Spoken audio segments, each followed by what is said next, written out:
All right, what's going on, everybody? We should be live. Pop in, let some people hop in here. We just wanted to get together, and it's hard, like with our schedules, to make stuff work. So we wanted to hop in. I mean, the slate dropped for Thursday. We'll talk about it a little bit, but really, we just got together because, like, we want to talk about the rest of the season, recapping the first half of the season, the Olympics, everything. Like, you only get to talk about it like every 4 years, and like a lot of stuff happened. So I mean, there's a lot of talking points. So, and of course, I gotta have Zo on. Like, that's my guy. What's going on? You said the Olympics. I got a question for you. Wait, are you a Golden State Warriors fan? You're not, right? No. Okay. Good. Oh, sweet. I did not realize we were both Thunder fans. Yeah. Good. Okay, so how did it feel to actually cheer for Steph Curry for once? No, it was great. Like it's the best thing in the world. Like when you're not playing against him, like your rooting interest is against him. Like getting to watch him play and just be like, all right, cool, this is awesome. Like this is how easy this is. That was amazing. Yeah, it's crazy. Now, it sucked. I did a whole reaction video to their comeback game win versus Serbia, and freaking Olympic Committee, if you're watching this right here, screw you, because they will not let me post the video. They flagged it as soon as I uploaded it, and I'm like, I did my own commentary, everything. Only thing I used was the video, but it got flagged. I was like, all right, whatever, cool. But I will say this for a fact: getting to cheer for Steph Curry, that was amazing. Just period to see, and we're never going to see this ever again, ever.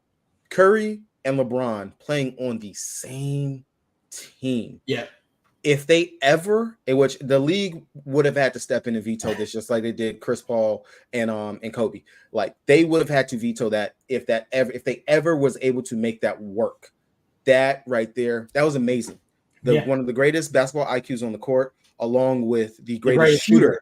Yeah. Yeah, it's crazy. It really makes me like if the Warriors ever like Curry's obviously he's a Warrior for life. They're never going to get rid of him. But if I'm the Thunder, like you just call them up and say, I mean, how many firsts would it take? Like what young player and how many firsts would it take? There's not enough firsts to get Curry off of the Golden State Warriors at all. Like the only way Curry leaves the Golden State Warriors is if Curry's like, all right, I'm done. I want a shot at another ring. He's already stated it. I'm a Warrior for life. Yeah. I want to win. That's the issue that they have, because they are stuck in this purgatory realm where they are trying to get the young talent to catch up to Curry. And it's like they whiffed. I still think they should have drafted LaMelo. They should have. Oh well, yeah. They should have. They absolutely whiffed on the Wiseman pick. They were desperate for a big. But they could have got any big to come to them in free agency or something. Like, come on, it's the Warriors. Yep. You don't even play with your big anyway. Draymond Green is your big half the damn time. And even now, Kuminga's running your center position sometimes for you too. And so you really necessarily didn't need to put that much stress on, James Wiseman, your stereotypical big that has to have the ball, athletic, cool, well, somewhat athletic, rim running, that's it. It can defend around the rim, that's it. But looking at how the Warriors played, at least for their whole run and over the past several years, they used the center, maybe 20, not even 25 minutes of the game? Yep. If that. And you have, your identity has always been the small ball, pretty much. Like that's what made you guys. Yeah. Well, there was no point. There was no point. All right, so on the women's side, what do you think about, like, obviously, like, I don't think Chelsea Gray's healthy. I think it's blatantly clear now. She played at the Olympics, it was rough. Watching her, she looked slow. Even like her ball handling just looked really sloppy. And actually, I think that the world got to see what we see all the time when we watch the Las Vegas Aces, for the fact that they are very talented, but they are sloppy. Yep. They can be very turnover prone. And they say, Asia, win it. Yes. That is how the aces play. It is always, we're going to outscore you. Yes, we can buckle down and play defense. Plum can be feisty, but it's a dual-edged sword with Plum. I swear to Bob. Yep. When she threw one of her shots up and that shit either completely airballed or went beyond the backboard, I was like, please sit yo down. No. Get off the court. I really thought Reeve was going to lose that game against France. I thought they were going to blow it. I really did. Gabby Williams pulled, which we have to give Gabby Williams her flowers. Oh yeah. Like first, before I even go in on that right there, Gabby Williams, superstar. Please come back to the WNBA. Yep. I know you're looking at it now. The reports just came out. Seattle, New York, and Phoenix. They can't afford you. They're not going to be able to keep you. They're not going to core you. I'm going to give you. Well, correction. They could actually core her. They could, because DT's retiring. Well, she says that would be like a deciding factor if she comes back or not. She does not want to be cored. I thought she did. Nope. She said she does not. So she wants to go into free agency. Yep. She wants to come back. That's why I think it just makes too much sense for her to go back to the Storm. I think it's really Storm or bust. Like either she's going to go back and play with Seattle, the team that she knows, the players that she knows, or she's just going to sit the rest of the year out. And she won't get cored if she goes back to Seattle, because Seattle's definitely, they got to keep NECA, they got to keep Skylar, they got to keep Lloyd. Got to keep Ezzy. Yeah, you got to keep Ezzy. So yeah. And then depending on what young talent they actually want to develop, if they want to keep them, things like that. And then she can go wherever she wants. True. Like going into next year. That's why I think that's the most likely scenario. But I mean, if she wants to chase a ring, I mean, New York can get you that. New York can. The only crazy thing will be her going to New York. Do you sit? Which we've seen it. Sabrina is a point guard. She can play it pretty well. They would have salute. Yeah, that's what I was saying. If you're going there, I would love that would be defense halfway all around too. With Gabby, and then you got Benaja Laney. Yeah, that's clamps. That is. Stewie with that long behind wingspan and reach. JJ right there at the rim. Your weakest point is Sabrina right there. But you can hide her. What? Yeah, you can hide her with when your other wing defenders are Benaja Laney and Gabby Williams. Like that's an elite defensive duo. But like even same thing with Seattle. You pair her with Ezzy. Like NECA's lost a step on the defensive end. She's not as elite of a defender as she used to be. She can still play some defense. Obviously, like SDS, she's not like the best. Hey. I love me some SDS, but defense is not her specialty. Jewel will play some defense, even though she may have to pull the splinters out of her ass from Paris. But Gabby, I was just blown away. Like she pulled a Kevin Durant though. She did. Yeah. She pulled a Kevin Durant, and it broke my heart. It did, but she played lights out. She carried them. She carried that whole team so hard. And I know people probably haven't seen it or paid attention to it, but you look at it. She lost a hell of a lot of weight. That is the fittest I think I have seen Gabby Williams in a long time. Well, she said that her training regimen that she did because she did. I mean, obviously she told them that she was gonna train with the France team. She did it herself. Like she didn't do any WNBA stuff. She did all of her training on her own. Yeah, she looked shredded. She did, and she was. Yeah, and you can see it. The fittest person out there on the court was honestly Gabby Williams every single game. She was killing it. Moving. Didn't look tired at all. Carried them. And it was weird. Like they would sit her for large portions of USA would go on a run and I'd be like, oh, well, Gabby's got to come back. And she wouldn't. And I don't know. I think if Johannes has a good game, I think France probably wins. I think that that right there, if I was France's coach, I'm playing Gabby all 40 minutes. I don't care. Yeah. Maybe I'll sit her for a little 30 seconds at the end of each quarter just to give her that breather so she can have a full 2 minutes or so before the next start. But no, you're playing all 40. You're playing all 40 minutes. You are literally the catalyst because again, like what we're talking about, it's kind of crazy, but what a quarter of Team USA was made up of Las Vegas Aces. Again, like what we talk about, the turnover proneness of them, all of them. Asia, Plum, of course. Jackie can turn over the ball. Chelsea, she turns over the ball. Really all of them turn over the ball. All of them do, like at a very high clip. That was one of the things that France was very much just killing them, eating them at, just getting. They turned them over 14 times in that first half.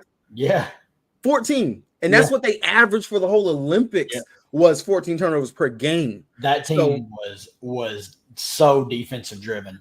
It was. All right, we got a couple questions for Thursday night. Do we think Washington Interior can limit Fee? We got Shakira back. Shakira is going to be out there for still 20 minutes. We know she's not going to go out there and play 30 minutes or anything like that. I do not fully expect that. She's going to play 20. Yeah. And then even with Edwards, I know that she played a little bit over there for the Olympics as well. But as she far really as limiting, hit that rookie wall though. Like she did. She hit that thing hard. And it pushed back. It hit hard. I think for Washington's Interior, limiting Collier, I don't think that's going to be an issue. I think the issue is going to be the blowout factor in that game. Now, I know that we don't like to normally talk about it and things like that. Washington getting back Sykes, that is going to be a big boost for them. So they can possibly keep it close. But as far as the Interior D, Collier, she looked healthy. She looked like she's actually able to run and gun now and everything again. That foot looks like it's fine. I don't believe that they limit her. I've seen already she's been bumped from like 20.5 points on a lot of the sports books. She's getting bumped up to like 21.5 now. The catalyst, what's driving the links, is going to be Fee. Oh yeah, if they're going to make a run, Fee has to be healthy and stay healthy.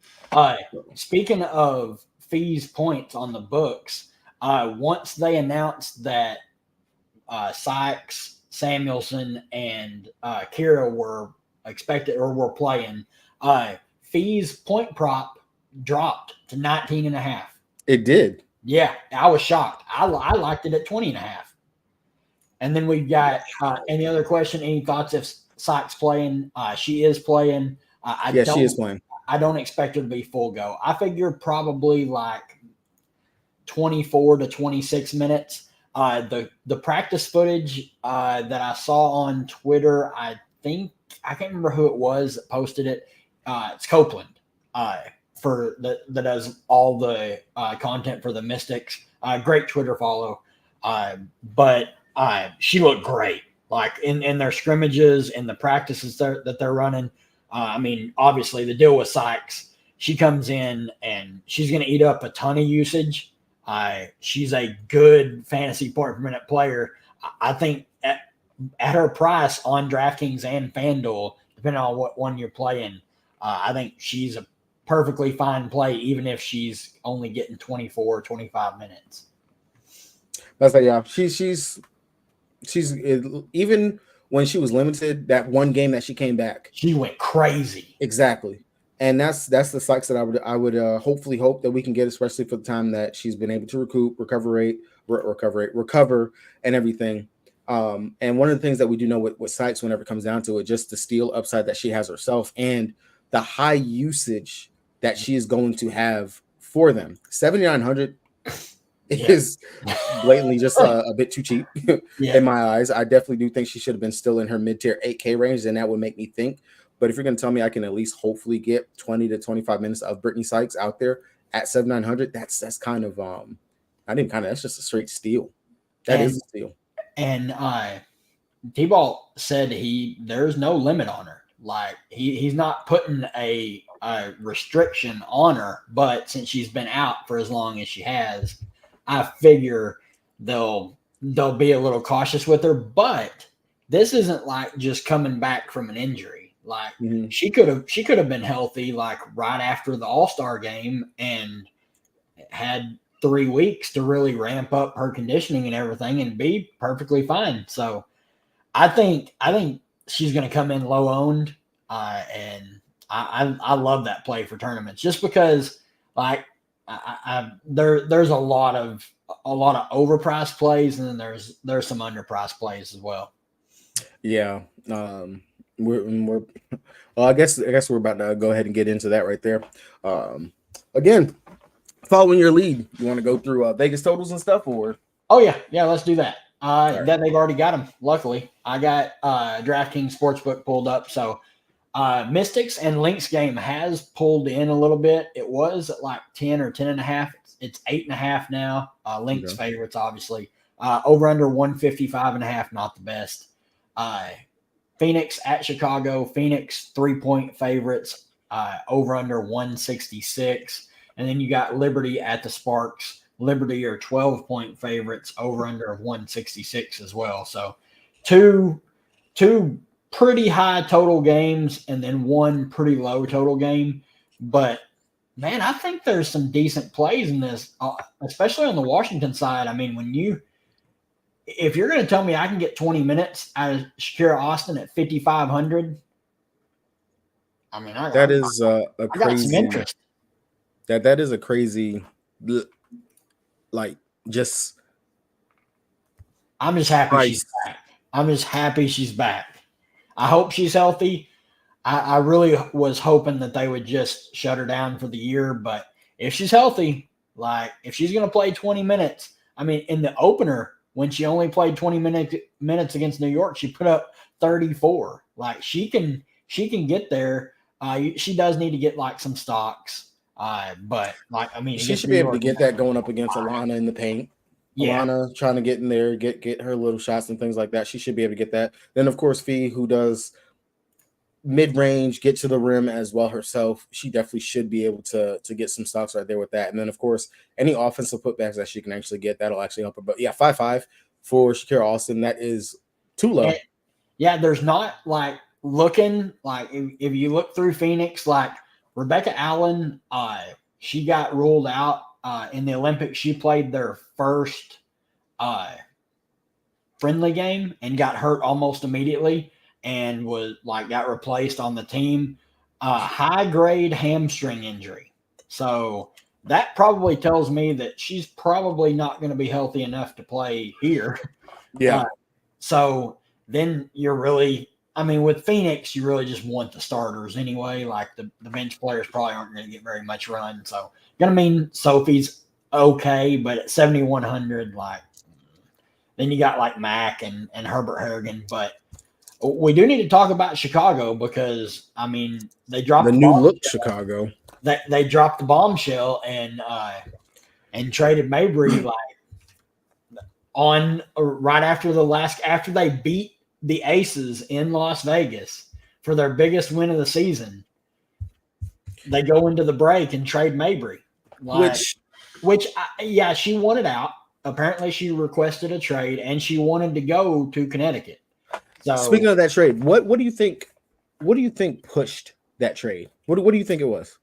It had to be Mabry. There's no way that Chicago would look at that deal. But why would she want to be traded though? Like why? Why? Well, what could have pushed her in that direction? She saw the offense fleeing away from her.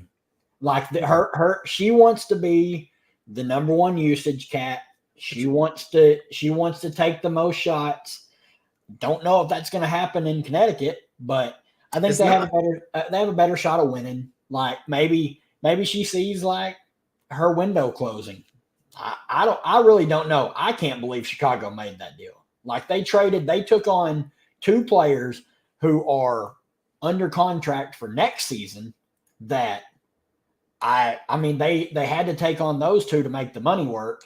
And then they got a decent pick. Like the only way that pick is worth anything really is if like the Sun just are abysmal the rest of this year and everyone just leaves, like because that's their one shot because AT is a free agent unrestricted after this year. Bree Jones unrestricted, DeWanna Bonner unrestricted. So their top three players are unrestricted. I guess now that Chicago has the right to swap picks, obviously like Connecticut's not going to let that happen. Like Connecticut's going to even if they turn in like it goes up in flames, like they're going to run it back because they're not just going to give Chicago a top 5 pick. True. Like I just don't like it. It blew me away when I saw that trade. I was like, this is one of the worst trades I've ever seen. And after you look at what they gave up to get her, it like looks even worse. Now, granted, Dallas hasn't really capitalized on it. You look at the picks that they got from Chicago, who they've turned into. I do think JC Sheldon will turn into a consistent mid-level WNBA player. I don't think she's ever going to be like a star or like a go-to option, but she's a good defender. I think she's a good player. Very feisty.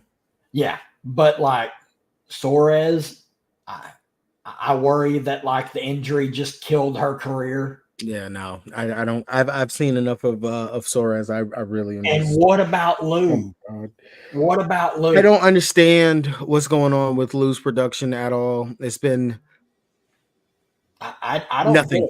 I guess we can talk about your wings because we were talking about them before we went live. And so, of course, if some people don't understand and know, next year we have the Golden State Valkyrie are joining the mix in the WNBA.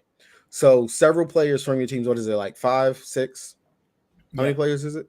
So I think it's 5 are available. Like you can't like if you don't core them, they're available. So there's a handful of players that get to be cored from each team, and then everyone else is pretty much free pick for the Valkyrie to be able to pick up a couple of players and whatnot, since they will be joining into the WNBA. Now, I'm not too sure. They don't get the number 1 pick, right? They just get the odds to be able to go into the pot. The odds, I think the odds will be in their favor, so to say. I think they'll have the odds on like favorite to be like to get pick 1, but they're not just going to be given it. I honestly hope that they do not get pick number 1 because that would suck straight up to have to see Paige go to go to State Valkyrie. Now, granted, that would be awesome for her because that's like, new team. She gets to be the face of the team. Like everything will be skyward, like just crazy. But looking at the standings, the bottom 3 teams, I will tell you this right now. These are going to be the bottom 3 teams to end the season. The Sparks, we already know they are. It's not. They've been blatantly tanking. They have been, as well as Wnba has played. I know Brink, she went down. The defense got a little bit worse, so on and so forth. But just look at the roster. Look at how they're built. Look what they're doing. They are not actually trying to win or do anything in that production to get there. They're not. That's plain as day. Washington, EDD, she sat out. Even though I will say Washington could have been decent this year if E would have actually played. Yeah. Like they would have made the playoffs if E played. They would have, hands down. But Washington, they don't need to play up to get anywhere. They really don't. They need to just stay where they are as well because they can go ahead and use a higher draft pick to continue to build because either EDD's leaving or because I know that she asked for the trade. She asked for a trade. That's why she's not playing this season. She's sitting out on purpose because they did not trade her. Yeah, she wanted to go to Vegas or Phoenix. Yeah. So that's the thing with Washington. They're trying to replenish. And then of course my Dallas Wings, we just fucking suck. We just suck. Okay. Satu sitting out, and pretty much it was always the plan. And if anyone did not know this, it was always the plan. She was not going to play to start the season until after the Olympics. It was decided when she had to have the minor procedure for her shoulder. It was decided then and there. Yes, she could have came back. Yes, she could have. But it was decided well before anything else that, hey, she's sitting out. She's not going to play. Now, she did put on a couple of pounds sitting out. We already talked about that. But we just suck. If Satu would have played, if Natasha Howard did not somehow go out there and drop a damn triple-double and break her foot, I definitely do believe that we could have been sitting at least maybe in the 9th, 8th spot and could have made a run to make it into the playoffs. But right now, we are dead last. We need to just stay dead last. We need to go ahead and get our picks. I know that we are going to try. We're going to try our damnedest to still win some games. There is no point. We just fucking suck. We suck. We suck. I'm sorry. We suck. Did I say we suck? I just think they're gonna win too many games to be the worst team. Looking at the Dallas Wings schedule for what we have coming up, I will tell you, Our first game back is going to be against Connecticut Suns. I'm going to tell you right now, L. Unless, and I'm going to say it how Bree Jones has it up here because this is how I've always butchered her name. Unless Maria Mayberry goes out here and just it stinks it up, would be the only way I see Dallas. We come out here. That's revenge. That's revenge for it. Exactly, it is. So I don't see us. I don't see them because you got to think about it too. Satu's coming back. You have to mix her back into the fold. You got to get that chemistry and everything going right back with the team and stuff for her. And if she looks anything like she looked in her first 2 games out there in the Olympics, that's definitely a dub for Connecticut.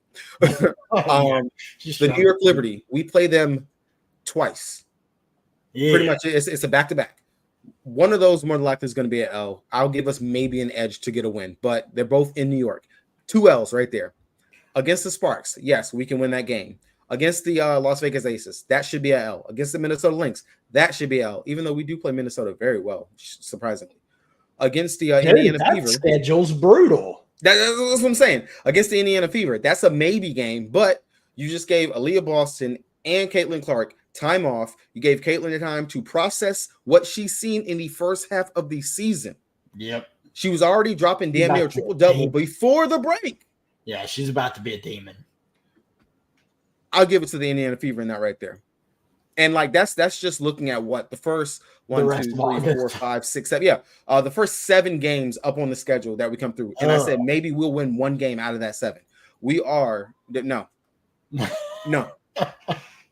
It's just I love my team. I really do. I root for them even though we fucking suck. But Trammell's got to go. Her defensive identity, there isn't one.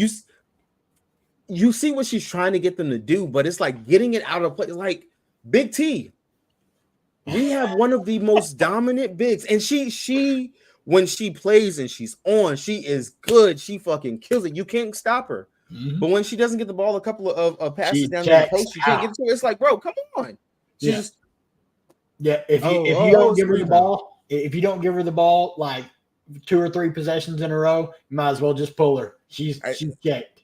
At this point, she can just go ahead and go play over there for Hungary or whoever the heck she likes to go play with over there. It's just it's crazy. It is so crazy to me. And then Kalani, when she comes in there, she's what Big T should be doing out there. They're both the same damn size. Yeah, but it's crazy. Kalani's energy when she comes out there on the court, it's like, oh yeah, sweet. And sometimes I'm mistaking her for Big T, and I'm like, oh shit, wait, no, that's Kalani. Damn, I thought that was Big out here, actually like in the game, going with it. Nope.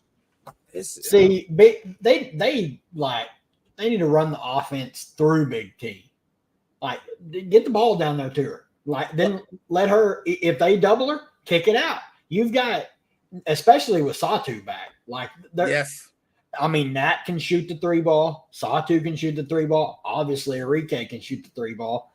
But I just like bring Big T out of the post. Like, get her up there, run some pick and pops. And she's been trying to shoot threes too. Yeah. And like she's not an incompetent shooter.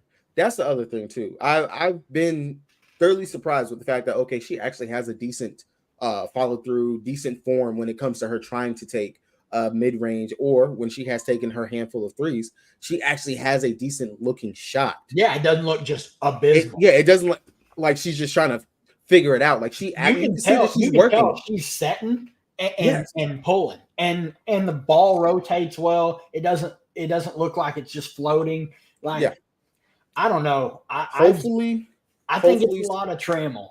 I don't think she can. It might be. She can coach the team. And hopefully with Satu being back, because that honestly will spread the floor just a little bit more, because Satu, we talked about it too. She likes to jack those damn threes. Hopefully with her being back and the fact that she can be a competent shooter whenever she is on, maybe some of the chemistry that we were seeing last season with her and Big T. See, they feed well off each other, but you just like, obviously Enrique needs to take the most shots on the team. Does she? I think so. She's a volume shooter, and I still think she needs to take like 15 to 18 shots a game. So and then the thing is, her shot selection is horrible. It needs to get better. It's horrible. And the thing that has been the issue, of course, this season is you're asking for Enrique to run the one again. Yeah, she can't. She's having to run the one. Now, granted, she has looked a little bit better out there. She's making some of the passes that she wouldn't have made before. She's making some of them. And then, like what we were seeing, and we found out later on that she was actually dealing with a couple of injuries and everything and whatnot. But give me All-Star game, Enrique. You can give me All-Star game, Enrique. The ball off the floor. You give me that right there. I have no apes, grapes, complaints about the shots that you're taking. Yeah, I don't even care if it's a damn heat check. I would have no problem. But the force and tenacity that she played with in the All-Star game, if she can actually bring that, and you're playing damn near the whole game, she's literally playing the whole game, and it would drive me crazy towards the end of quarters. Where's Enrique? Oh, she's standing in the corner, just hands on the knees, just standing there. Yeah, you're not being no decoy. You're not moving. There's no movement. There's no cutting. There's no screens come to be set. There's no freaking fake the hand. Nothing. You're a focal point that everyone knows. Hey, where's Reek? Oh shit! You got to be guarded. Like, come on. Do you think like they let Satu bring the ball up the floor some? Yes. I think it's either going to be when Sims is on the floor. Obviously, she's going to play the point. If Sims is off the floor, I think it's Satu because Satu is a well above average passer. She can be kind of a ball hog sometimes. Did we has the news come out for Dallas? Because Dallas is going to have to let somebody go, aren't we? With Satu actually coming back now? Yep. Because we have Billings and nobody's released really anyone yet. Like, say we haven't seen anybody from Washington get pulled off hardship yet. I think it's tomorrow. I think it's maybe it's tonight. They're going to have to release somebody because I just thought about that. Hopefully they do not release Sims because Sims has been a very big bright spot and actually a good point guard. And she knows the system. Yeah, I do think it will be Mo, especially just the big rotation. She's still actually trying to develop the bigs. Yeah. All right. She'll get picked up by someone else. We got Dallas so dumb they don't even get Big T usage. Yep. I mean, if you have that dominant of a player, you should be starting when you walk the ball up the floor or run whatever you do. Your first pass should be kicking it on in there to Big T and then figuring it out from there. I will give them credit. They do. That is normally the first play of the game. Always establish Big T. That is normally the very first play. That is normally it. Now, of course, like what we just said, Satu being back, it'll be interesting to see how exactly that falls because just like what you said, Satu is a bit of a ball hog at times. She very much is a ball hog when it comes down to. But hopefully, they need to go and watch what the Phoenix Mercury do because you watch their games. Every game, normally the first shot is BG, right there within that little 10-foot range. BG is always getting normally that first bucket. You can always. I can't bet on sports books, but when I'm in Kansas or somewhere that I can, you can always get Big T first bucket like plus 500. Yeah, and like if Dallas wins a tip, they should win most with Big T. Big T plus money first bucket is usually a pretty fun bet. Going up against kid. Oh, I'm reading the comments as they're coming in. I see Gail. He said it's time to play Big T again. Man, oh dude, yeah. I at the start of the year I nailed Big T. Like her 3 or 4 just blow up games. I was all over. You were very much, especially it has something to do with the price. When the price is at that right spot, it's like, yeah, that's too low. Man, I can't pass Big T up here. I can't pass her up. And then she would get and then I missed her like the last couple times I recommended her, and I was like, maybe it's time to let the Big T dream die. And then you were on the Kennedy Carter train. Yep. I rode that train till the wheels fell off. Boy. Yeah, and the wheels. Let's look at this. This game here, when she played 16 minutes against New York, the wheels quite literally fell off. Bro, that 2 fantasy points. Oh man, that was rough. I needed her for something. I think I was pretty high, and I needed her to have a good game. It was something that she was, and she had the worst game ever. Mega cooked. Worst game ever. Honestly, I think that was we were joking about it. I know me and BK were joking about it. I think we said she was on a period or something that day. Yeah. Gotta be something. She came out there, she had a banana and everything too. We got to see the videos later on, her pulling a banana out of her pants, and it was like, oh yeah, she was dealing with something. But then of course that bounce back game against the Aces, man. Yeah, she went nuts. That's the Chicago offense going forward. I mean, obviously with Mabry gone, like they're not going to shoot many threes. They were already one of the lowest 3-point attempt shooting teams in the I actually think they were the lowest. And then you're replacing Mabry with Banham, but like Banham's going to come off the bench. Like you got Banham that shoots threes off the bench. You got Dana Evans who can. I'm surprised that they're not starting Banham. I'm surprised. I still think they may move her. I think they might flip her. Oh man. I think I really, really think we still have a week before the deadline. I think if Gabby Williams comes back, like let's say Gabby Williams says, okay, I'm gonna play with the New York Liberty. Aces got to do something. True. They got to do something. Like their bench is bad. They don't have a bench, and that's always been the issue with the Aces over the last several years. And like what you were saying, EDD wanting to come and play for them, you're trying to have the Candace Parker dream right there. In all honesty, they can't do that. No, they couldn't, because like you get an older player like that, like with Parker last year. Like she played like 25 games. Like it was the big four or the big three for the Aces that had to carry them. And this year, Asia, Jackie's been good. Like Jackie's Jackie. She's going to do everyone should expect Jackie to be consistent, but obviously Asia's out of her mind right now. But if Asia does not win MVP this season, I know something. There's nobody that is playing on that level at all whatsoever. No. Who is anybody else? No. Who can you even consider right now? Clark, maybe. I doubt they're going to give it to a rookie, especially not with the winning. The only possible way, like the last time we talked, we were on a live stream. I said the only possible way that Clark could steal it is if she just goes like Iowa level of Caitlin Clark bananas in the second half, where she's just rattling off 22, 8, and 11, and just goes crazy, maybe leads them to a 6 or 7 seed. But I still don't think it's enough. I think what Asia's doing, it's the most impressive women's basketball season I've ever seen. Yeah.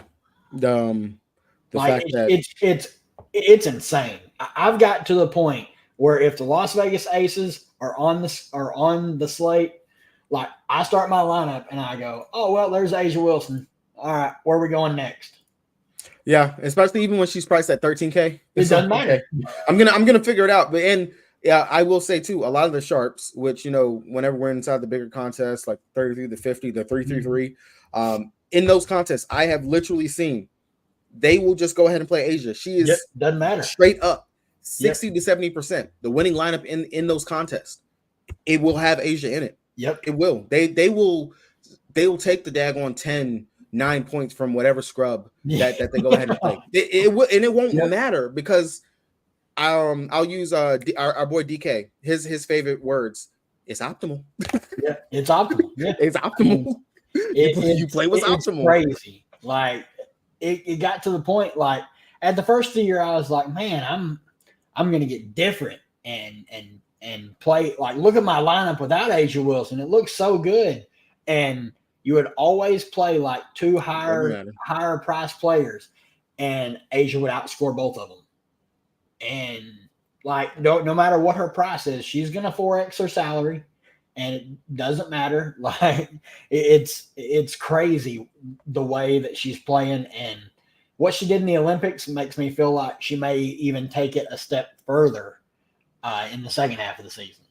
That would be one. I don't know how that's actually possible for her to be able to do that.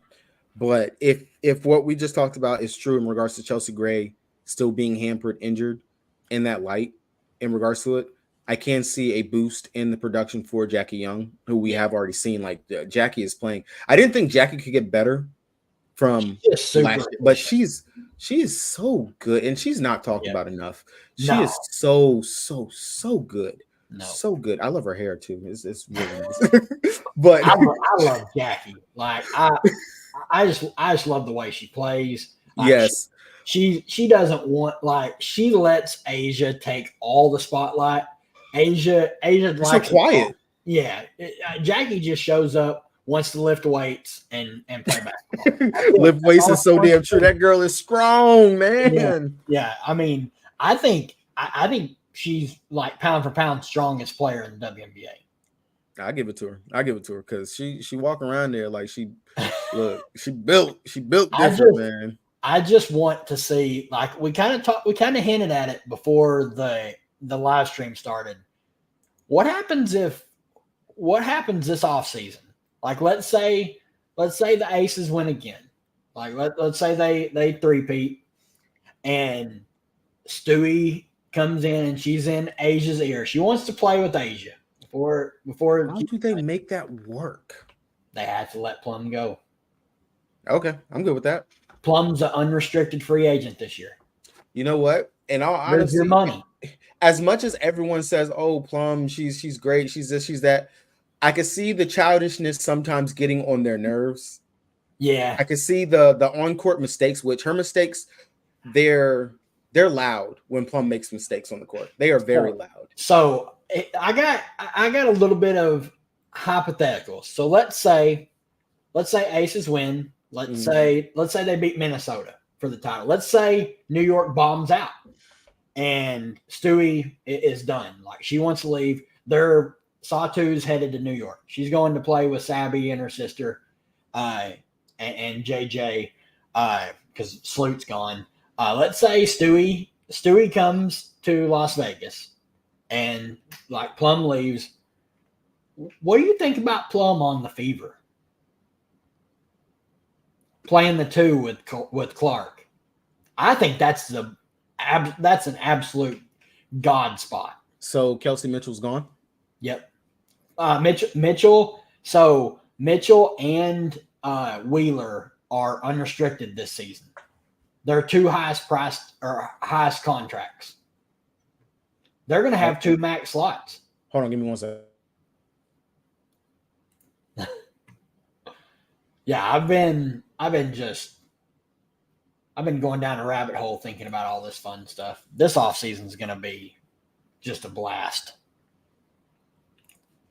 Yep. You just have to get different elsewhere. Like, it's crazy. Like, how good Asia's been. It's just nuts. Like, if that was the case, what you just said in regards to Plum being able to go to the Fever, that would be a step in the right direction for them. Especially just shooting wise and just being able to play off of someone being able to play off of Caitlin Clark. And I don't think that it would be too much of a difference for her in regards to the system. No, the system would be pretty similar. Yeah, pretty similar. Very. I think that's like if they were to part ways, like the Aces and her, she's going to go to a place where they run like a similar offense. They like to get out and run in transition. They're not asked to be a full-on defensive team. I could see her ending up in Phoenix, replacing DT. I could see her in Indy replacing. That would be crazy though if she was to go to the Phoenix Mercury, play with Copper, go play with Brittany Griner. Like that would, and I forgot about Cloud being there. Yep. But yeah, that wouldn't be a bad combo mix right there as well. Yep, I think actually. I think there's this offseason could get crazy. Like I think Bree Jones, I don't think she returns to Connecticut. No. I think she's going to leave. I think there's just going to be there's going to be too many suitors, and I just don't think they're going to make enough noise. I think they're going to want to make some changes. Obviously, if they're making changes, they're not going to get rid of Bonner because they're going to lose AT.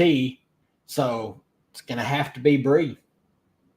And there's a lot of bigs that are going to be available this offseason. Like, there's a lot of them. And if you're not wanting to spend crazy money, like a top tier contract on someone like Bree Jones, what she's going to command, there's going to be some players that you can get on lesser deals. So I think this offseason is going to be fun. This offseason definitely is good. It's already going to be a mixing of an offseason already, in the fact of, like what we said, you got to core some players, the new team coming in and everything. Yep. That is going to already make it very exciting in that aspect. So it's so many endless possibilities. We're definitely going to have to do some coverage of the offseason. Yeah. Some offseason coverage is definitely going to be needed. I'm gonna go ahead and say it here. I will be a Valkyrie fan right out the gate. I'm gonna let you guys know I'm still diehard Dallas Wings, but the color scheme and everything that they already got for the Valkyrie, I like it. I'm sorry. Sick. You sold me on that part already. Yeah. I'm very much invested in the team already. Yeah. Like that was step one for me, just having a good color scheme and everything. So I kind of, what do you think about someone maybe trading for Azura? Like within the week. Sparks aren't going nowhere. She just came back unrestricted at the end of the year. If they can make the money work, I think the Aces might go after her.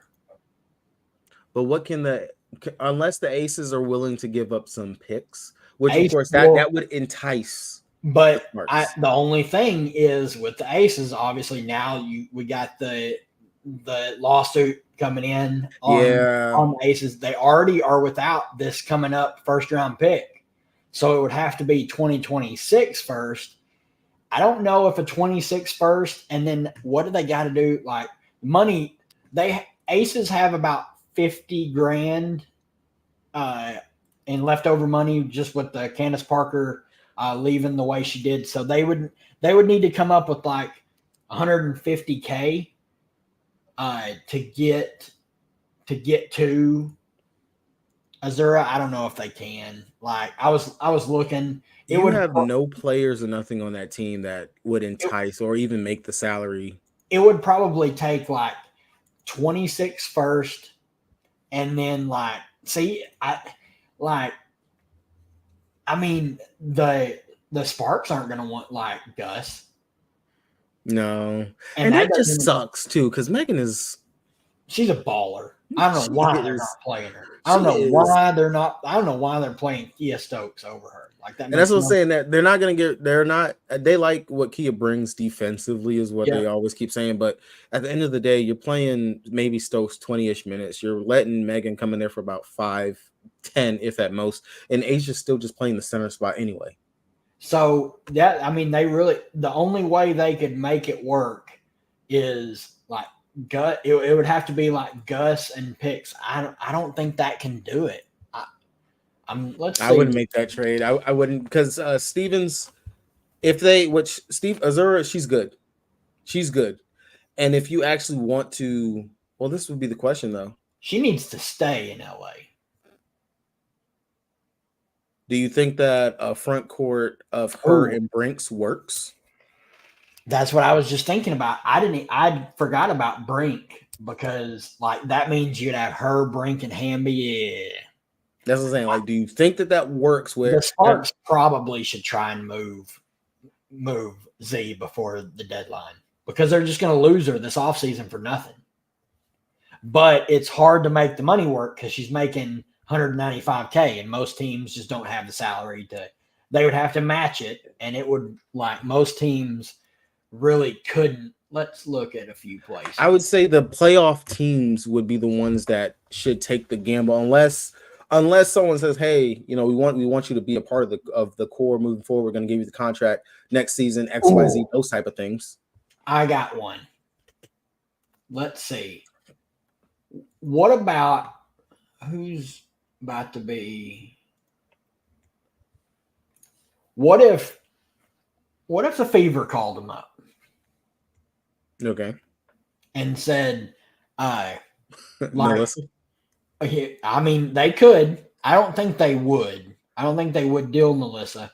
What if they went and said, why would they not deal Melissa, the one player that they want, that they are actively letting us know that they game by game that they want to get rid of? And even Melissa has pretty much confirmed it herself on IG Live with her girl.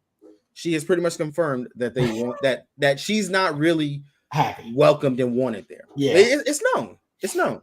So I think that could work. Like they could do like Melissa and like Grace Berger.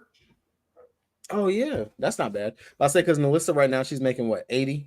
Yeah, Melissa's making 80. Grace making 72. They could do something like that, or they could do like a rental swap, like Fever get Z, and the Fever send the Sparks like a first round pick and Erica Wheeler. Like to make the money work. The money works perfect, and then they get a first round pick for a rental. But I just don't think the Fever are going to make a move like that right now. Like I just don't see that happening. I would like to see Z go somewhere where she can compete for a ring this year. Like there's a few different places. Like I would love to see Z on Phoenix. That would be. I would love to see that. I just don't know. They couldn't get there. Like money wise, it would take like a minor miracle because they're so like Phoenix has like negative dollars. Like they have no money. Don't worry, they're gonna be finally off of having to pay for the retirement plan for DT. we're gonna not see that anymore. Like coming soon. Of course, with Copper and Cloud being there, that pretty much is solidifying your backcourt for the future. Well, they could go. I just don't think they'll trade Soph. Like Sophie, but I don't think they have any picks because they traded them to Chicago. Sophie hasn't even looked good this year. No, but she hasn't. She's like a Phoenix lifer. If that's the grounds for staying with her, no. But she's unrestricted after this year. Like I think what LA should be looking at is like if they can get a first round pick, even if they take on the same salary going forward, like for the rest of this season, they should just be looking to get a pick out of Z. Like they're going nowhere. Like get a pick and head into next year. But like Phoenix's salary situation, woo. Like they're gonna have to figure out some things moving forward for sure. Is this BG's? Do you think BG calls it a career after this year? She got the gold medal. Like she did get the gold medal. She is her reaction after was very. It was like surreal. Like it you could tell like her and DT like it meant everything to him. A lot to him. And I don't know if BG wants to play without DT. I really don't. I could see both of them hanging it up at the same time. I could see BG maybe playing another year or two, but like she come back like from what she went through, she come back and played, like went to the Olympics, got a gold medal. Like there's not much more else. That would be riding off kind of into the sunset. So I do see it because I don't know. There's sometimes whenever I'm watching BG playing, it's like, do you even really want to be out there right now? I don't think. Do you want to even really technically still be playing? She's another one that like can take over any game that she wants to, and every now and then you'll see flashes of it where she scores like 12 points in a row, and you're like, "Damn, you should be averaging like 30 a game," and she doesn't. She just doesn't want to get. She wants to box everyone out and let DT and Cloud and everyone else get the boards. Like she doesn't even want to get rebounds. You know who I actually miss seeing take over a game and like legit you knew you were not going to stop it. Now, granted, mind you guys, I've only been watching WNBA for like what, the last 6-7 years.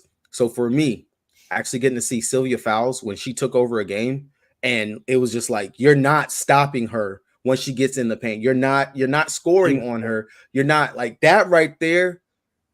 That's like what BG could technically do. Yeah. To the T. Like Sylvia had a dog. Good, man. Like she could still go right now. She could still play. I know. She could. I guarantee you, she could lace the sneakers up and get you 10 and 10. Look, she said that she wanted to get out the league and go play with dead people. Yeah. She actually really did open up. What is it, a morgue or whatever the heck it's called? Like she actually opened one up. Yep. Wow. We are almost back. Yes, we are. I'll have the slate breakdown out later tonight or tomorrow night. I haven't really decided yet. I'm probably going to watch the Dana White Contender Series and then kind of decide from there. But we have arrived. We have made the break. I have survived it, bro. Let's talk about survived it. I've been dying, like legit. I posted sparring content here and there, like just a couple of things. I dug into MLB for a little bit, but I promise to God, I am so tired of you dig into it. You look at the pitchers, their pitch mix, what the batters are hitting. MLB is the worst. Like I'm looking through all this stuff. Granted, I'm taking college algebra right now, so looking at all this math at the same time with these damn numbers and stuff, driving my brain crazy. And I'm like, all right, cool. I figured it out. I got the formula. Motherfuckers getting shelled in the first inning. I'm like, okay, I can't. Yep. I can't. Yep. I played. I think I played like MLB DFS like the last like week and a half. Last night played Gil. Got absolutely. He got destroyed. Smoked. And they were. And Yankees had the highest total on these slates. Yeah, scored 2 runs. At the highest. Made no sense. They were not. You lost literally to the equivalent of playing the damn Charlotte Hornets last night. Yeah, that shit was bad. And like I missed the cash by like 3 points, and I was like, bro, like Gil was like 50% owned. I was like, this is why I don't play MLB because I sat and did like an hour worth of research. Like I was like, oh man, like. Everyone's going to play the Yankee bats. I'm not going to do that. Hey, at least you got that fade right. And then like I was like, but I'm going to play Gil. He's $300 cheaper than Blake Snell. That's great leverage. 30 sometimes it doesn't matter how deep you dig into the damn stats whenever it comes down to it with them, because it's just like what Davis just said in the chat. MLB is very, very volatile. Yep. And you know what? I am so ready for college football to be back. I am ready for the NFL to be back. Yep. I saw in the chat you had said that you were about to get rid of your PrizePicks account. Now, granted, I will say, good move. That's cool. But NFL season, if they're not going to be on foo-foo games, NFL season is actually pretty good over on shit picks. Granted, it is great on all books. But the early value that we get in the beginning of the weeks on the prop sites is amazing. I actually cannot wait to be able to play, especially whenever it comes to the correlation. That's the biggest correlation when it comes down to it. The game stacks, which you can actually do on PrizePicks, on Chalkboard, all these sites and stuff, as long as they don't limit you. But the correlation for quarterbacks with their receivers and stuff, it's great. I just hate PrizePicks, man. They limited me to $5 tacos. Not even worth playing. Like, I'm not going to play for $15. Like, I'm not wasting $5. Like, you're going to give me a $5 taco. You've been winning too much. I've been pulling my money. Like, they gave me $5 tacos, and I was like, all right, cool. I'll go do some underdog drafts, or I'll put more money in DraftKings where I can play pick six. And then, if you guys are not on pick six, money. That right there. It has been. It is. I've won only twice over there so far doing pick six, and my ones where I bound, like, damn, it's just like minuscule. But I see the vision for it. to be able to play into a prize pool. And you can just play $5. But that $5 right there, if you got enough people playing and depending on how many picks you're doing with that shit, and shoot, over 95 of the field bombs out, you're splitting sometimes a 5K pool of money between 5%. The other 5% out of that for $5. So the last slate before the break, when Dallas beat Indiana, I had a game stack. It was I think it was Nat over PRA. She hit. That Clark over assists. She hit. Austin over rebounds. That hit. I needed a big T bucket. Damn. And I would have turned $10 into $1,470. Damn. Yeah. That was like and just Big T come back in with like 2.5 minutes to go, and I was like, please God, Big T, one time. I'm using my one time. And she got the ball like and didn't go up, and I was like, Big T back at it again. But pick six is it. Yeah, I'm definitely gonna do some pick six. And that's the other good thing about pick six, at least that I've noticed. While the other books are bumping the lines, pick six does not normally bump the lines. At most, you'll see they will just pull the lines off. You won't be able to see it anymore. That's what I've noticed. So if just like what we said about Fee, she's at 19.5 on DraftKings or something like that. She's going to stay at 19.5. While Prize Picks will bump her up to 21, 22, she's going to stay at that 19.5 on pick six until they decide to pull her off. 54 to 94x sometimes. Yeah. I mean, yes. It's crazy. Like you're obviously trying. And another thing that's cool is like you can late swap on pick six. Like, if you had over, you could take it. Do like, oh, I don't feel too great about this. I'm going to go ahead and swap to the under. Like if you do like a 6 leg and like 2 of your plays play in the early game and then 4 play in the late game and your first 2 hit, and then the late game, like somebody gets scratched, you can switch it up, and that's super cool. Like what they've done with it, with no line bumps. You don't have to worry about, oh man, I got to get this pick in right now. Like you can build your parlays on pick six like 30, 45 minutes before the game start and not have to worry about anything. Like that's cool for me. Like I'm a big fan of pick six so far. But like you said, I'll still have some juice in on Prize Picks, but here lately, man, like they've been limiting me on tacos. They limit what money I get on my Flex Friday. Yeah. Dude, and I ain't winning that much. Like the best I do is on like UFC, Olympics. Like my first half on Wnba was not very good. Like I couldn't tell you how many 1 out of 2s I hit. You might need to hit them up because you might could actually get into like maybe a VIP tier or something with them. But I know normally with them limiting certain people, it has been the fact that you're actually just sharp. You're sharper than most whenever it comes down to it. So in order to, of course, protect their investment and all the other bull crap. I've started using Underdog so much. You're like, especially like since they started doing the drafts. Drafts are my favorite thing to do. Like I honestly like it more than like DFS. Like it's truly my favorite thing to do every day. I do like I've already done 20 for the slate. God damn. Yeah, for the slate on Thursday. And did you do the big one already? They only have the $5 for WNBA. Like I've already done 20 of them.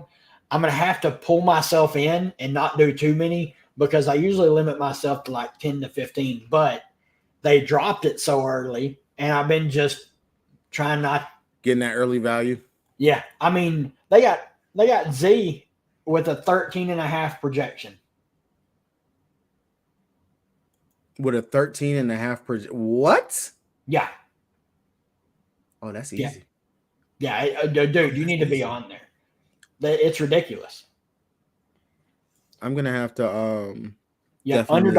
Underdog is definitely smart for doing the drafting. Drafting's a new wave. You can do it. Like I mean, I drafted 20 lineups and it probably took me 2 hours at the most. And I spread them out. I didn't do them all at the same time, but I love it. Like I always try and add a little nugget at the end of my YouTube videos with my rankings and everything. I'll definitely have that out. But man, like this one especially, like there's some just crazy misprices, or misprojections. They've got like Benajelani's not playing.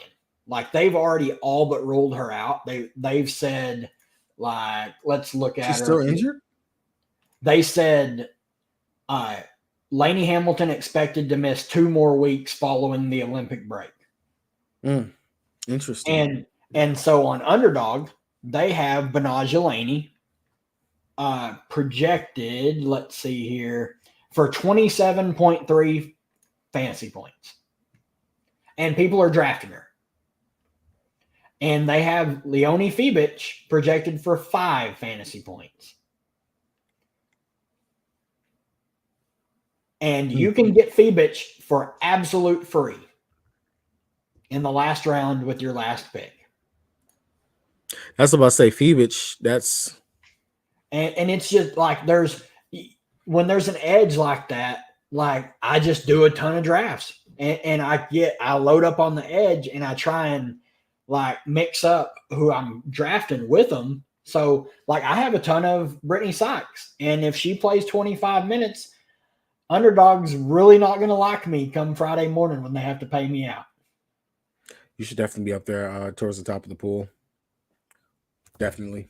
Why do y'all like draft so much? Is it easier? Oh, man. I just started doing like the daily drafts like for WNBA. I've never done it for NBA, MLB, golf, NFL. I know Gail crushed NFL last year. I'm gonna do some more for like I'll do college football, NFL, and stuff. I just like it because you can get access to whoever you want. Like in DFS, like you're limited to who you can play because you only have a certain amount of money. If you do enough drafts, you can get whoever you want. Yeah, you can get really just depends where they put you in the draft. Like, and instead of sitting there having to wait for like a season and all that other stuff, you're not. You know, it is. I do think that I see the vision of it.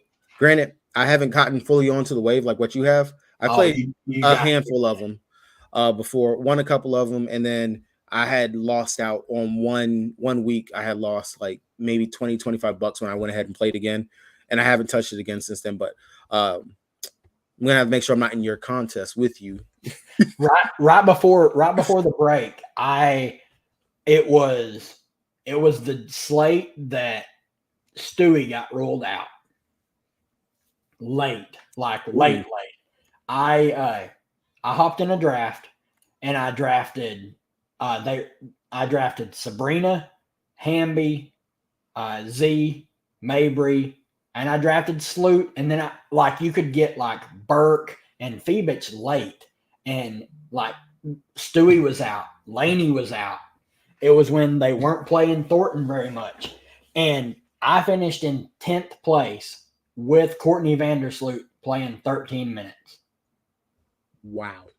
I finished in 10th place. I won $300 off of it. And had Sloot played like 10 more minutes and scored 10 more points, I probably finished in second or third. Like, it was crazy. Yeah, you definitely need to hop in some drafts. If you're in the Discord, like I drop my rankings in there, and then I always try like whenever I do the YouTube video for the slate breakdown, I will have a underdog section at the end where I show my rankings, just how I go about them. But with the current Azura Stevens projection, like it's so bad, and like she's like a top 8 pick for me, and you can get her in like the 4th or 5th round comfortably. Like it's crazy. Like there's a severe edge on this first slate drafts, because the projections were so bad when they first dropped them. Like they had everyone projected way high, and then they lowered it, and it's still just not very good. Like you can tell they're still trying to figure everything out, like projection wise, and you can make some money. Like it'll definitely be interesting. Definitely am going to want to mess with it for college football and for college football. NFL. I'm excited for that. And then especially try to get some type of rhythm down packed. I'm definitely going to start paying attention a little bit more to your notes and stuff you're posting in regards to that, so the way I can pick up on it, because especially NBA season comes around. If like that's pretty fair, you know, you can do daily drafts. I've pretty much pivoted from a lot of like prop content to drafts. Like I just do a ton of drafts because like Underdog, their contest for Thursday night is $5 entry fee. It's 4-person drafts. You draft, there's 6 rounds, so you draft 6 players, and it's $5K to first. So I mean, that's not crazy price either to get into win. You can do 10 drafts for $50 and have a shot at 5K, like half of the big money to first on DraftKings. That's not bad at all. Yeah. Wow. Oh. Did you want to touch on the slate a little bit?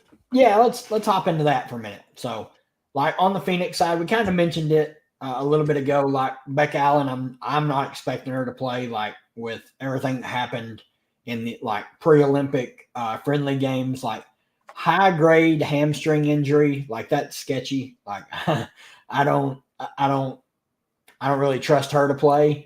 It really doesn't make me like Sophie very much more. I mean, she's not been very good this year, and she's been putrid this year, and 7,100 and 7,100 exactly. Like so, for me, I think it's just like the top 4. Like if you want to pay up to get a little different, playing Ka or Cloud, BG's price is very affordable in my opinion at 9,500, and then call me crazy, I don't really hate DT at 8,600.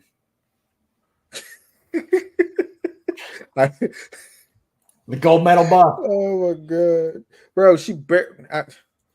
You know what? I hate to go down this rabbit hole. Let me turn left for a second. So everyone that was saying, "Oh, why was DT on the Olympics? Oh, why is Chelsea Gray? She's hurt." Okay, y'all win. You win. You was right. You win. Right. You win. You win. Damn it, you win. Okay, they shouldn't have been on the damn team. Okay, for me, I'm cool. I'm not cool with Chelsea Gray. If she was not healthy, like she's not. Never played. She shouldn't have. She should have. Like if she's a leader, like you give your spot to someone else when you're not healthy.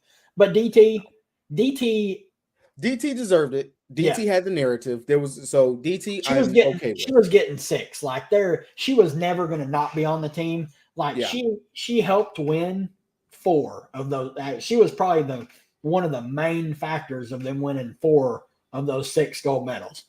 Now in 2020, she didn't pitch in much. She was a little better than she was this year, but this year she didn't do anything. She didn't do anything, and then of course got taken out the starting lineup. Which why did it take so long to realize? Yeah. Oh, we should put Jackie Young into the. Yeah. Oh my goodness! They're playing so physical. Why do I have my bowling ball sitting on the bench and only giving her 2 rotations? Then playing Plum more. Exactly, bro. Reeve had she had a vendetta against Team USA. I don't know what to say. But what are your thoughts on the Phoenix side? Games. On the Phoenix side, I love BG here. Honestly, Cardoso should be foul trouble. Reese, she's going to be able to get her rebounds, but that could be another foul issue right there. BG, fresh, in rhythm, played her little spurts in the Olympics. One of the spots that the Chicago Sky have struggled with is that restricted area, which BG lives in. I know the rebound upside is not necessarily going to be there in BG's favor. Point-wise, love her upside right there. Maybe she can get a couple of blocks on Angel Reese whenever she tries to take her crazy hip shots. So the upside, I do like BG here. And then, of course, this is my own personal. It always is my personal. But Cloud, I always love my sprinkles of Cloud because the usage is there. If she goes out there and get me the little 12 points, she will get her assist. I loved her assist line. It was sitting at 6.5 on the books, smashing the over on that. Chicago Sky, even with MM there, gone, whatever, they still give up a shit ton of assists to primary ball handlers. That is Cloud right there. She's going to be able to get those assists, especially to BG, especially to K-Cop, who should be able to cut into the lane, get those easy buckets. Love Cloud here. And plus, Just look at those defensive stats right there, bro. Look at the defensive stats. That's just enough said right there. Stat sheet stuffer. Yeah. 10-5, 10-3. She could pay that off. She can. That's like pay up. We haven't Chicago gives up the most blocks to opposing teams. Oh yeah, that is true. That is right. Now we were crazy on the Ezzy wave. Both I think they played them twice or 3 times. Yeah, However many times Seattle has played. Every single time they played, I played Ezzy, and Ezzy just destroyed straight up on the blocks alone. Period. But yeah, BG, this is definitely a BG spot. 9-5, not bad at all. I can't believe that. No, she's priced sub 10K. But yeah, I'm with you. I'm with you there. I think really just a top 4 for me. Yeah, especially if like Beck Allen somehow plays, I would have no interest in her, and then it would kill my minimal like deep GPP interest in Sophie. It's really just a top 4. And then on Chicago for me, like they've already mentioned, Teaspoon said that Wnba is starting 4K. Obviously, she's probably going to be pretty chalky. I would expect somewhere like 20, 24 minutes maybe, depending on how she's playing. My only worry is this is Teaspoon we're talking about, and if players aren't playing well, they'll get insta-hooked and never to be seen again for the rest of the night. Oh, you're muted. Didn't realize I was muted. My bad. Kids keep coming in. I think right there, I understand Onion. She's sitting there at the 4K price range. This could be a spot where we might could see Dana squeeze her way back into her minutes or something like that. So I do like Dana at that 5-2. She could be one to get some DT minutes or guardage or something like that. Feisty, trying to get her spot back in the starting lineup. Definitely don't mind her, but Onion it's kind of one of those things where it's like I'm looking at it and I'm like, the production. She's gonna be. She's gonna be very chalky, very popular. I'll say this: if they start Diamond's the Shield, I'll take Diamond the Shield over Onion winning. I'll take DD over Onion, man. I'm sorry. What about Mo Jefferson down here at 3K? Is she gonna play? Yep, expected to make her Sky debut. So then she would have to eat into Dana's minutes and eat into Lindsay Allen's minutes. Lindsay Allen. Can you really eat into Carter's minutes though? Because they'll lose a game. No, I think Carter has to play like 30 to 33 minutes. Yeah, she has to. I think they should start like it should be Carter and Angel playing like 33, 34 minutes and then figure out the rest. Like you can play Cardoso 30 minutes if she can stay out of foul trouble. Then like Lindsay Allen, like 25 to 28. If she's not playing well, dip her down some. They need to figure out a way to get Izzy some more minutes, though. They do, because Izzy, whenever she's actually out there on the court, she can spread the floor. She can. She opens things up for either Cardoso or Reese. Whoever she's on the floor with, she just opens it up because like Reese and Cardoso hog the paint, so there's so many bodies just sitting in there. Whereas when Izzy's in there and she's up at the free throw line, Reese gets one-on-ones. It does look very good with her out there. It just sucks. She's 6K. That is crazy. Yeah, that is crazy. A little too steep for my blood. But I mean, look at four. Now, granted, this is the worry with Izzy, and at 6K, 2 fantasy points in 9 minutes. Now, these 2 games she got mega extended. One of them was due to foul trouble, so can't really buy into it. But I mean, Teaspoon, that's another thing. Roster and Chicago players, they'll go with the hot hand. And like Cardoso's minutes have not been great. 2 of the last 5, she's played 20. And not been in foul trouble in either of them. Yeah, I don't understand what they're doing in regards to that. Of course, I understand Cardoso and Angel. That's their future. The future. I agree. But yeah, 6K. Yeah, strong pass on Izzy, man. That's a little bit too much. I will, like I said, I will take my chances on DD, and I mean they didn't say Banham was going to make her debut, so that might go into what you were talking about, trade candidate.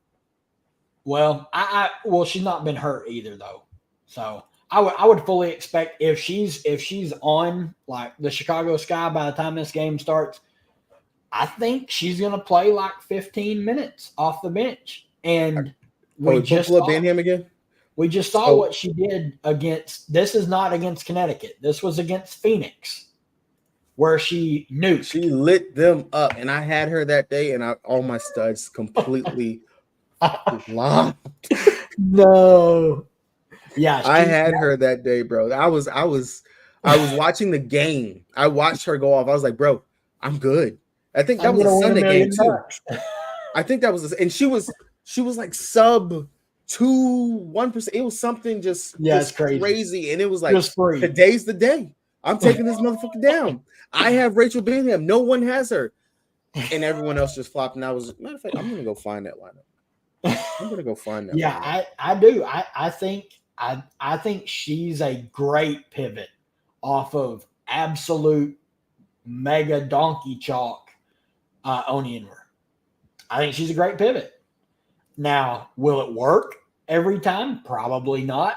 But if she comes out and rips a couple threes, I mean, she's going to play more. So there's definitely merit to playing to sticking Banham in over Wnba. But I have some interest in Mo Jefferson at 3K too. And then I'm not playing Lindsey Allen at 6,500. And then obviously Kennedy Carter, I have some interest in 9,900. It's our highest price of the season, but I think she can easily pay that off. Look at the usage of late. Over 20 shots in 4 of the last 5 She's going to have to take 20 shots. The only thing is going to be her getting in the paint, because like we said, they don't take threes. People are going to play back. They're going to dare her to shoot the three. Yeah. If they can make this a running gun affair with the Phoenix Mercury, maybe. Because I mean, like we said, granted, is this going to be the first time that Copper's played Chicago? I think they've played already this year.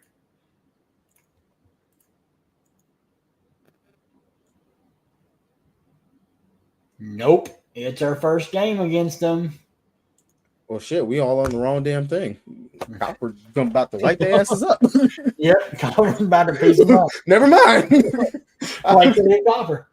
Never mind. I completely forgot about that whole thing. I thought they had played already this year. I thought they did too, but either way, shoot, a BG and Copper stack might go do wonders for you. And it's in Chicago. She's back home. Oh, yeah. A BG Copper stack might just do it. It's just Copper, period. From the Chicago Sky side, I don't have too much interest in too much from them because the matchup should be tougher for them. Angel Reese will be GPP to me in my eyes, just looking at it. 10-8. Yes, that's very much expensive. Price. I'm not too sure if she's going to actually be able to go out there and score 14, 15 points. Not too sure if she can actually go get the double-double. I don't know. And then someone had asked about Mo Jefferson at 100%. She's supposed to be good to go to be able to play. They said Teaspoon said that Jefferson is expected to make her Sky debut Thursday against the Mercury. So she's been practicing. She's looked decent in the videos that I've seen. So I think she'll be fine. And at 3K, depending on how many lineups you're making, I think you can take shots on her. Oh boy. On this Washington side, I don't have a lot that I like. For me on Washington, Atkins, this is just not a good matchup for Washington. First off, then you have all these players that are priced up from when all their players were hurt. So I'm not paying $8,500 for Misha Hines-Allen. I'm not paying over $9K for Ariel Atkins. Heck no. I'm not playing the matchup itself versus the number one defense in the league, the Lynx. Yep. I'm I'm not paying $7,700 for Dolson. I'm not paying $7,600 for SWK. I'm not paying $7,500 for Van Loo. Like, if you really, pay $7,600 for SWK, just call 1-800-GAMBLE. Because I think the only players like I have interest in for Washington is going to be like a low owned Brittany Sykes. Yep.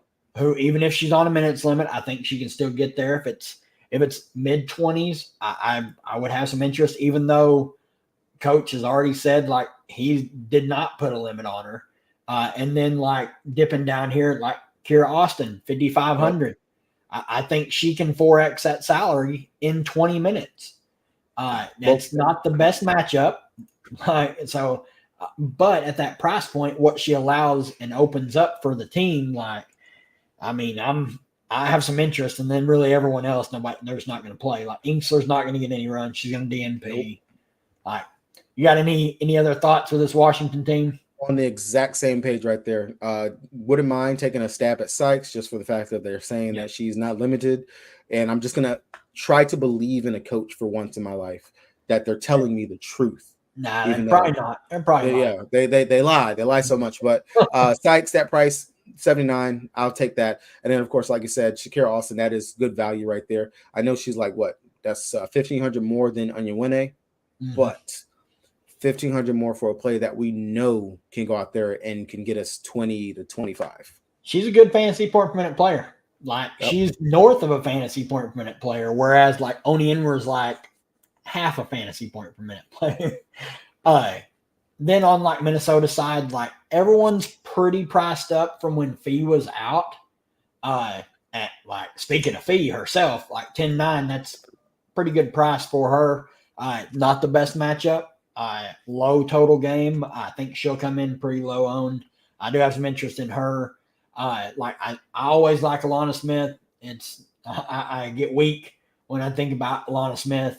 9,300 is a bit steep, but I mean she's a fantastic fantasy point per minute player, and like she's posted big games this year. Obviously, these two come when Fee was out, but I mean early in the season, back-to-back 40 bombs to start the year.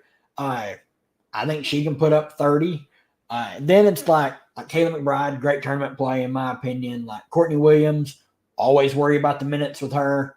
Carrollton needs to hit her shots. Then really everyone else down here, like Dorka is overpriced. Like she's going to go back to like 15 minutes a night. Heidemann, I can never trust the minutes with her.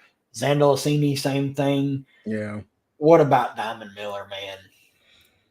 It bums me out.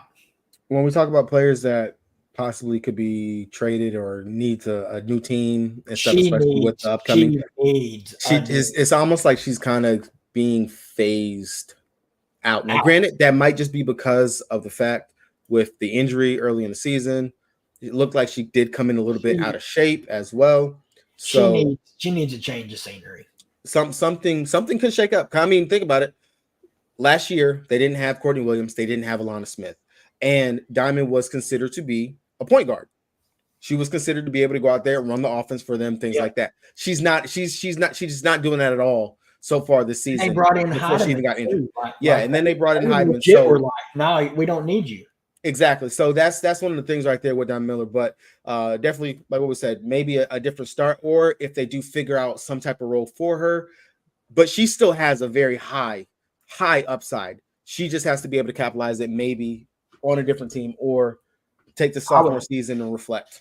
I would love if Satu leaves Dallas, I would love Dallas to make a call and try and get her. I think she would fit perfect with need some size. Yeah. we would need some size. We lose Satu, we need some more size. So what are your thoughts on this Minnesota team? If I'm paying up for a stud right now, I like Fee at 10-9. Like I said, the usage for Fee it's up there. She's going to take all the shots. Again, the point total and stuff in this game is come down. Well, not point total. The spread came down from what it was before. It's no longer that double-digit spread, so that goes more in the favor. If we're expecting Minnesota to win, a lot of it does come on the back of Fee. Even if she gets herself into foul trouble, we've seen it time and time again. Just like going down, looking at versus New York Liberty. She picked up 4 fouls in that game. I'm pretty sure she probably had to sit for a little hot minute because of the fouls. She still went out there and dropped 40 plus fantasy points out there. That's well within her realm. Going up against Washington is, even with Shakira Austin being out there, even with Sykes, they are still a bottom 5 defense in the league. Fee, she can get her points from all 3 levels. She can play defense like a motherfucker as well. Yeah, love the upside. Stocks, man. Yeah, love the upside for her. Fee 10-9. I wouldn't pay for Alana. She's just a little bit too much. I love Alana, but this is not necessarily the matchup I think for her today, especially not at 9-3. I let her come down below 9K. Would be more when I would look in her direction. And then outside of that, McBride now, Courtney Williams now, Carlton. A lean to Carlton. Carlton's actually surprised me this season. She can shoot it. Yeah, she can shoot it very well. I mean, she can post some big games. Yeah. Obviously, this is what you worry about with someone like Bridget is like 1 of 8 shooting, 30 minutes, single digit. If that 3 ball's not falling, she's not going to do too much. Yes, she can rebound, she can disrupt a little bit, but a lot of her production, she has to be scoring. So really, mainly for me is going to be a Fee over there, and then I would do a little bit deeper look into some of those other plays. Afufa healthy yet? Let's see. They don't have any updates. That's another reason why Diamond Miller's not getting the damn minutes either. They love her behind. Yeah. I honestly don't know. I would imagine that she's healthy coming off the Olympic break, but we haven't got any updates from any Minnesota beat writers or anything. So I would expect her to be healthy enough to play if needed. So, but that team in general is getting pretty healthy. Like actually they're completely healthy if she's back. So I just like their bench players. I would just rather play like Mo Jefferson, Rachel Banham, under 4K over Afufa. I just don't trust her minutes. Like now, maybe they try and get Diamond some extra run. I don't know. Like Minnesota, like that game is kind of woofy. Like it's probably just like Fee and then just take a piece. It wouldn't definitely don't play like 2, 3, 4 players out of that game. This game here, since we went live, this spread has come down a full point. Really? Went from 12 to 11. So money's coming in on the Sparks at home at plus 12. That's bumped it to plus 11. So we do know that New York can and will play down to their competition. Yep. They will. If you look, they've played – the Sparks play up to competition too. I mean, Sparks gave the Aces all they could handle the first game and then beat them in the second game. Let's see. I was about to say, they've actually played New York a couple of times this season already. And 98-88, 93-80. Yeah. And those were the 2 that they played. That's not bad. So, yeah. That's not bad at all. 13 and 10. And I mean, if you look, obviously the Sparks don't play defense. They want to play at a faster pace. New York welcomes that because they take the Aces method of approach, and we have the better talent, so we'll play that game with you. If you look at Sabrina, good Lord Almighty, like she absolutely gorilla smashed the Sparks both times they played this year, 46.5 and 52. And like that's with everyone healthy. That's with everyone playing in both of those games. Then you have Stewie going for 37 and 64. I mean, and I think JJ went for 50 in each of them too. I was about to say this is my devil's advocate. I know whenever it comes down to it, when we're looking at New York, you got to decide between Stewie and JJ every single time. Now we'll say Stewie. I would say make one line with Stewie, make your other line with JJ. I would say I'm planting my flag on JJ because Biggs versus the Sparks has been a thing so far all season. JJ, hey, she's fresh. Hopefully she's in rhythm, but she's fresh. Hopefully she's in shape. Hopefully she's in rhythm and in shape and didn't lose a step or nothing like that.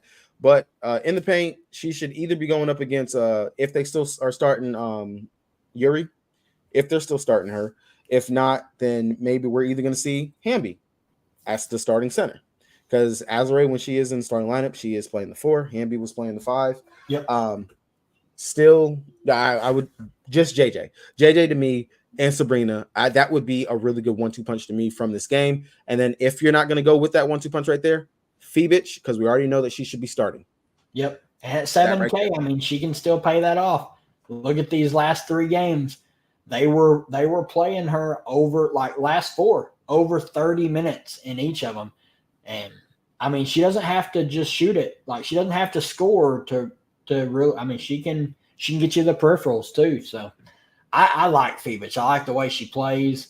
And I personally, it's really these top 4 for New York for me.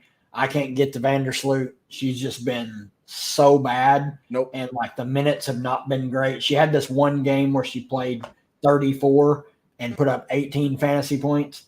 Everything else, that's putrid. Ugh, I honestly do miss the days of like good Sloot where you knew you were going to go out there and get her about 8 assists. She was going to go out there and get you about maybe 12 points, and then the steals. She used to kill it on the steals. She used to be a steal mom. Go out there, get us about 2 steals. Like Sloot was one of the players that used to have triple-double upside. Like we legit would look at Sloot, be like, all right, yeah, cool. Sloot can go out here and go and get me about 5 to 6 rebounds. Go out here and give me those 8 assists, 10 to 12 points. Easy day. She'll rack up a couple steals. She's going to knock down a 3 or 2. Like she used to be it, but now she might get you the Tony Snell line. Oh, for sure. Like, I didn't even know she was in the game. I love Sloot. I hate that, like, this is how far she's fallen. Obviously, like with her mom passing, like, yeah. Maybe that's like she just wasn't in the mindset to be playing basketball, and maybe the break helped her. I hope. I'm gonna need to see it before I believe it. Yeah, that mental health, that is definitely a true one right there, especially when it comes down to these players and stuff. And some people we do take it for granted in regards to it because they are going out here playing their damnedest, or at least trying to. Yep. I think for me, on the New York side, it's really just these top 4, like Stewie, Sabby, JJ, and Phoebich. And then I do have some interest in Baby Sably. Okay, there we go. If she's going to get burned, that's the big thing.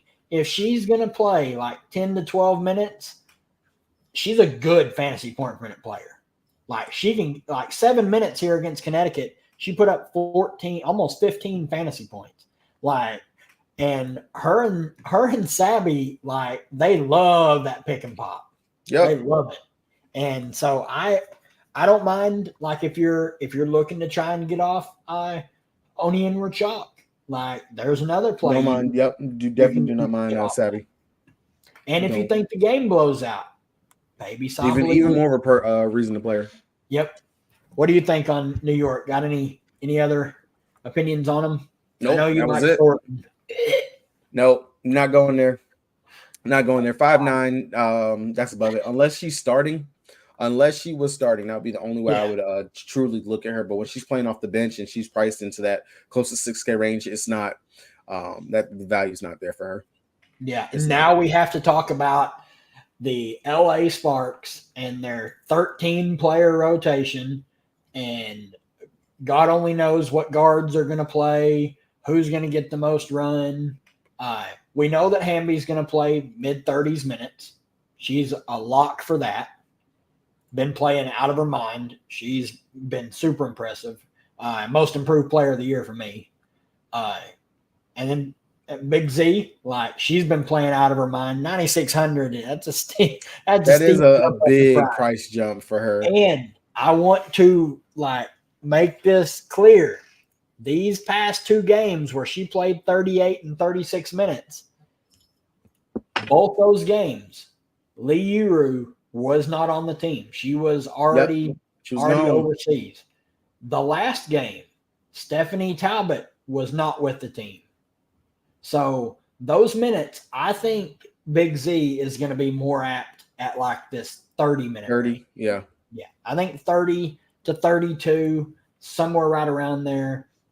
I really like Rakia Jackson. she's can be really score independent and has a super, super low floor. But the games where the shots falling, she just looks like she gets so much confidence from it. And she gets so aggressive going for rebounds, trying to be an assist demon. It just opens up so much for her. She needs to see the first couple shots go down, though. And at 8,200, she's a fine tournament play, but I worry about how much, like, she's been playing just huge minutes, like 38 minutes here, 29, 37, 41 in the overtime game. Like, I don't think she's going to get that much run with Talbot back. I think Talbot's going to see close to 20 minutes. So, and then with the guards, it's like get a dartboard and see who sticks. Aerie, safest one, obviously, but she's the most expensive. Really hard to get to her. Burrell had her best game of the season last time out. She played 32 of a possible 40 minutes. Shot the lights out. If you think that happens again, play the lotto. Then, like everyone else down here, like I don't know what to expect from Uru, like how many minutes to expect. Obviously, she was dominant in the Olympics in the games that they played. And then, like, I can't play like Clarendon, Nurse, Cook. Dangerfield probably is off the team if Lexi's back, which we still haven't got an update on that. So, what's your thoughts on the LA Sparks? It's one, I'm not going to pay that price for Stevens. Wnba, just because the usage is there and everything that she does, I consider it, but it is still New York Liberty, depending on how everything else shakes out. I will say there's other studs that are definitely in better spots, priced right around the same for her. So I kind of can't see myself truly getting to that 10-5. Rakia, I would entertain the thought, but she has not played well going up against them. The only thing that would give her some saving grace in my mind is like the same thing I said in regards to Caitlin Clark.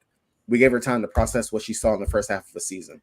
She pretty much has had a month to process and like try to see what she can change up, and then just the usage that she has. Now I tried to look and see Laney did not play in those games, so she didn't guard her in those games. Obviously, New York has had a pretty good plan in regarding Rakia and made it very uncomfortable for her. So that's just the thing that makes me a little hesitant to even look at her. Ari McDonald, if she's starting, I've always had interest in Ari. I've always loved her upside and everything, and she's someone I can definitely go to. I've always liked targeting guards going up against New York. It would be her to me. Clarendon, that's a hell no. Kia Nurse, that's a deep GPP option. And then, of course, like what you said, take a dartboard and just throw it at it whenever you're just trying to figure out between Zaya Cook and Zaya Cook, Dangerfield, and Burrell. Like it's such a toss up. Whichever one gets hot is the one that's going to actually get the minutes. So freaking hard to figure that out. In all honesty, in a nutshell, it's very much GPP. The only one I didn't talk about was Talbot, which I can consider her. Depends on, again, is she starting? Is she? How many minutes is she going to get? Yeah, like are we going to get full run Talbot? Are we going to get a decent usage from Talbot? She was playing well when Big Z wasn't playing. So we haven't really seen them have to intertwine and play together. It's really tough for me to like very much on this Sparks team. Like just with the prices on a lot of them. Like if we kick off just the Sparks and we've got everyone here, like, are you playing Wnba over Sabby or Copper? Not over Copper, no. I'm not playing her over either of them. And not over Sabby or Cloud or JJ. Not over JJ. Nope.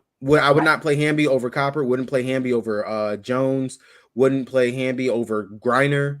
I mean, there's so so many $1,000 discount you're getting for BG over Wnba. Yeah. Like that's what I'm saying. There's definitely like better spots for some of these players that are right down here that I can get to over her. Like shit, I wouldn't even play Wnba over Sykes, who could possibly be on a minute limit. I like me some Wnba, but it's really tough at 10.5K when you look at who's around her to click her over them. just with like the uncertainty. Like, I mean, I expect Wnba to play like mid-30s minutes, but I mean, there's a lot of players that are coming back. Like you're going to have Talbot, you're going to have Uru. Maybe they try and pull back a little bit on her minutes. So, well, I gotta hop off. Yeah, I think we're actually getting ready to end the stream too. Well, yeah. My wife's telling me that she needed to go do something. Hey, fun, we're back. We're back. We are back. Thursday, 2 days away. I'm excited. We'll definitely get together and do a few more of these before the season ends for sure. For a fact, and hopefully, if you want to do some NFL and college football stuff too, definitely we could do some collabs on that. But hey, y'all go ahead and enjoy. I know some people said something about UFC tonight and MLB. If you guys bet on Blackburn tonight, which like I did, which I feel really stupid. I thought he can go get 5 strikeouts. He is getting his ass lit up right now. Well, great. I played him. Yeah, he's getting lit up. He has 1 strike, and he is just. That's what I kept looking to on my other monitor over here, and I'm just like, you know what? Just can't win for losing. But that's all right, guys. Peace. Hey, dude. All right, guys. I hope you guys enjoyed that. It was a lot of fun. Always love just shooting the shit with Zo. I will have slate breakdown out probably later on tonight. I'm going to go find me something to eat, maybe hit up Walmart and grab some groceries. And then I will get the YouTube video out. I will have a little bit of a underdog chapter at the end with my rankings for all you guys that want to play and do drafts over there. I've been having an absolute blast doing them. So I already done like 20. We'll see how many more I end up doing, but content is coming. WNBA is back. We have made it. The return is here. So really excited. And we'll see you guys on Thursday night for the live before lock. So see you guys.